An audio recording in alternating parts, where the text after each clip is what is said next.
Ivan, tem uma questão que me é muito cara, porque eu me dedico já há um bom tempo a estudar as relações evangélicas neopentecostais, mas também pentecostais na política e não só na política.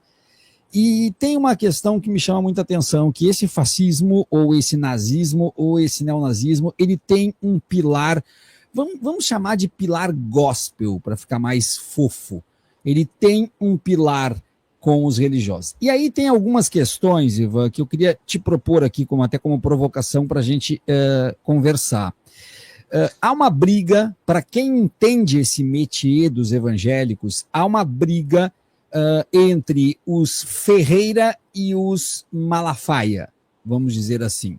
Tá? Ou entre o Malafaia e os Ferreira. Ferreira, o bispo que recentemente perdeu a esposa, inclusive, o Bolsonaro foi lá em Madureira no velório e tudo mais. Eles brigam, eles disputam poder. O Malafaia, ele ganhou uma queda de braço, vamos dizer assim, com agora o Gilberto Nascimento ganhando a presidência da bancada evangélica. O candidato do Ferreira era o Ottoni. Mas antes disso, já havia tido uma outra queda de braço quando da indicação para ministro do Supremo, tá? Porque os Ferreiras ganharam aquela queda de braço do Malafaia, porque eles queriam o Mendonça como ministro do STF, e o Malafaia queria um tal de William Douglas. Então, tem essa briga. E essa briga explodiu agora num racha na bancada evangélica que foi inédito, porque eles sempre conseguiam a conciliação na hora de nomear ali o presidente da bancada evangélica. Não está faltando a gente tratar, Ivan, com um pouco mais de celeridade, com um pouco mais de atenção e até de seriedade, de efetividade, a questão dos evangélicos, sobretudo em relação aos evangélicos de extrema direita, e em especial da bancada evangélica? Não há aí um problema que está sendo, inclusive, apontado por muitos, com um aumento muito grande? Não há realmente a falta de diálogo? Nós não estamos vivendo um perigo de ataque à laicidade do Estado e até de futuramente um Estado absolutamente religioso no Brasil? Eu queria te ouvir sobre isso. Certamente, Viaro. Eu digo a você que você é mais aprofundado, pelo que eu vejo, nas questões ligadas à religião e aos evangélicos em particular, do que eu. Eu posso falar da minha visão mais política. Os subterrâneos que representam o crescimento do movimento neopentecostal, particularmente no Brasil, é um fenômeno que precisa ser analisado não só do ponto de vista religioso, mas político. Você mesmo falou aí, por exemplo, esse Malafaia, ele é um político, entende? Ele é um político, você pode ver pelas manifestações na Paulista, etc. Político muito reacionário. Eu diria que o pensamento progressista no Brasil, democrático, ele tem imensa dificuldade de penetrar nesse público. E nós estamos assistindo a um crescimento ostensivo da presença de neopentecostais. Tá? Eles estão atingindo um patamar de decidir eleição. Porque, veja, uma coisa é a informação geral, outra coisa é o poder de mando de um pastor. É lógico que nós vamos ter pastores de esquerda, igrejas evangélicas mais progressistas, mais democráticas, mas aliás, nós temos um pastor na bancada, que é o Henrique Vieira, que é um quadro muito bem preparado e que faz a disputa política e ideológica. O problema está na retaguarda da igreja. Então, essa ideia do rompimento com o Estado laico, ele já é algo antigo, também praticado pela Igreja Católica, certo? Porque Sim.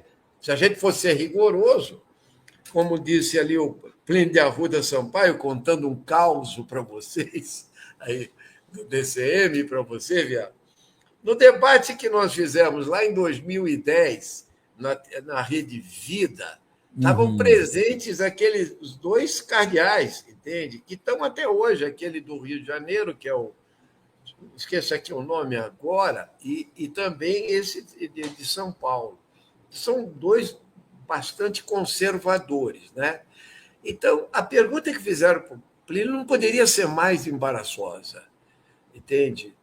Você é a favor de manter os símbolos da Igreja e Cristo nos departamentos, nas instituições públicas?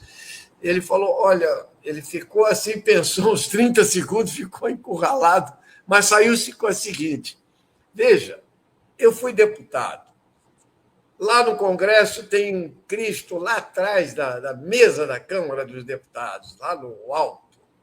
O que esse Cristo está fazendo?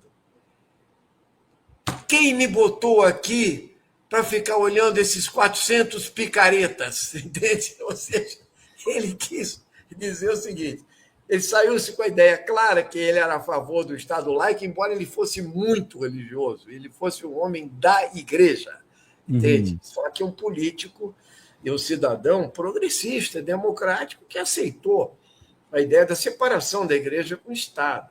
Agora, hoje não, nós estamos com uma caminhada inversa. Até a Igreja Católica recuou bastante nessa questão. Agora, a Igreja Evangélica, não. Aquilo virou uma seita, são seitas, entende? E seitas, elas têm um lado que é assim, é levar vantagem de um lado, entende? Ser aguerrido e, ao mesmo tempo, fazer política. Pega um Sóstenes Cavalcante, essas figuras que estão lá, uma ligada ao Malafaia, outros a outras igrejas, etc., e você vai ver o seguinte, eles estão discutindo tudo, qualquer questão. Ontem, por exemplo, foi votado um projeto que é o Dia do Axé. Deputado baiano propôs, a deputada, aliás, Lissa Mata, aí, o relator também era um deputado do PCdoB da Bahia, e, de repente, eles se saem que o carnaval, entende? Era uma festa pagã, que era pornografia, entende? Que era... Mas foi sabe quando você vê aquele retrocesso, assim?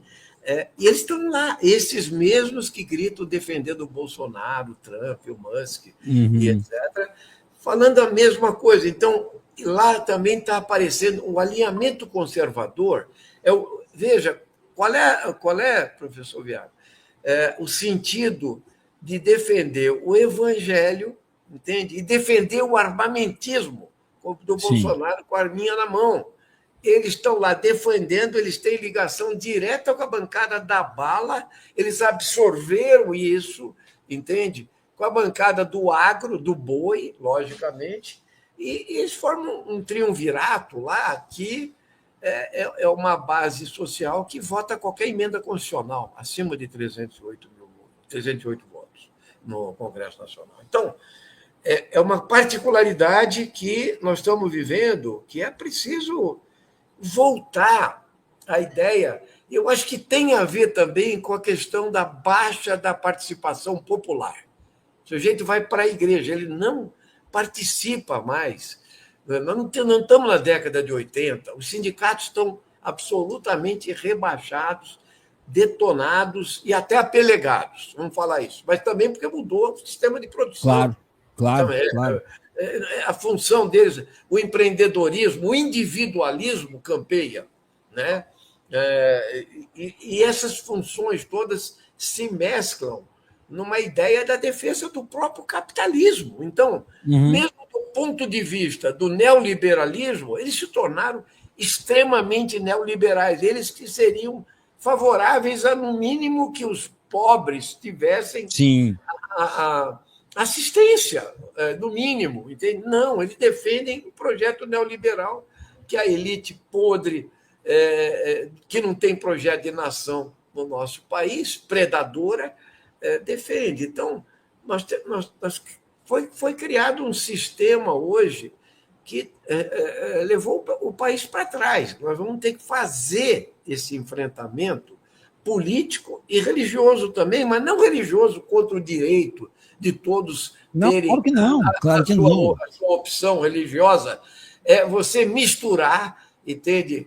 A quem serve o Estado brasileiro? O Estado tem que ser laico, defender que todos possam ter a sua opção, mas não usar a estrutura política para poder e dinheiro. E aí, essa isenção das igrejas é um escárnio.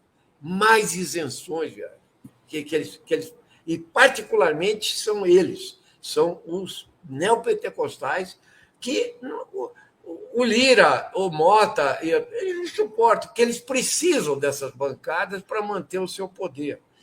O medo que eu tenho, Ivan, é porque a gente conversa várias vezes sobre isso, a gente conversa com várias pessoas, inclusive, não só parlamentares, como acadêmicos, especialistas no assunto, e parece que nós estamos de mãos atadas, porque a gente conversa, discute, a gente identifica os problemas, mas parece que não há possibilidade, parece que não é viável o enfrentamento, entendeu? Por exemplo, quando eu trouxe aqui os Ferreiras e o Malafaia, para quem não conhece muito o meio, eu vou explicar aqui. Os Ferreiras e o Malafaia é uma disputa interna de uma denominação da Assembleia de Deus. O Malafaia tem a Assembleia de Deus dele, que é a ADVEC, Assembleia de Deus Vitória em Cristo, é a Assembleia dele, porque a Assembleia de Deus é uma só, mas ela é subdividida. E os Ferreira têm a deles, que talvez seja uma das mais famosas. Eles brigam por poder dentro da bancada no Congresso. Claro. Paralelo a isso, o Edir Macedo tem o partido dele. Não é a bancada. E uma rede de TV também. E uma rede de TV. Aí eu quero assim, já te passo a palavra, mas tu dissesse assim, como é que podem cristãos defender o armamentismo? Então, Ivan, olha o que eu vou colocar aqui na tela agora, comunidade toda olhe também, tá? Não é besteira o que eu vou botar. Ivan, esse tipo de pergunta se popularizou no Instagram, tá? E naquela rede Thread, que é do Instagram. A pessoa pega e escreve assim: se você não gosta de piada pesada, acho melhor não abrir os comentários. Esse tipo de postagem é um gancho que esses reacionários fazem para que as pessoas entrem nos comentários e ali façam somente piadas preconceituosas e que se sintam à vontade para fazer, já que tem um alerta ali. E eu mapeio essa gente sempre. Olha o que eu peguei ontem. Primeiro comentário. Esse sujeito botou: o que há em comum entre uma mulher negra grávida e um carro com pneu furado? Ambos esperam um macaco. Que loucura. Gente. Aí eu peguei, Ivan, e fui atrás do perfil desse senhor aqui, desse sujeito. Olha o perfil: servo de Cristo, Ivan. Nossa, ele se identifica como? Servo de Cristo. Alexandre Júnior, servo de Cristo. Fazendo uma piada nojenta, abjeta, extremamente racista. Então eles estão se escondendo atrás dessas questões ditas cristãs para atuar desta forma. Sim. E eu passo o dia inteiro vendo isso, porque o meu algoritmo já me manda só isso, porque é o que eu quero ver, o que eu quero investigar. Então, desculpa eu tocar no assunto de novo, nós precisamos enfrentar esse movimento que eu costumo chamar de neocristão, porque nem evangélico é. Se nós não enfrentarmos, vai ser tarde demais, Ivan. Vai ser tarde demais. E eu temo muito por isso.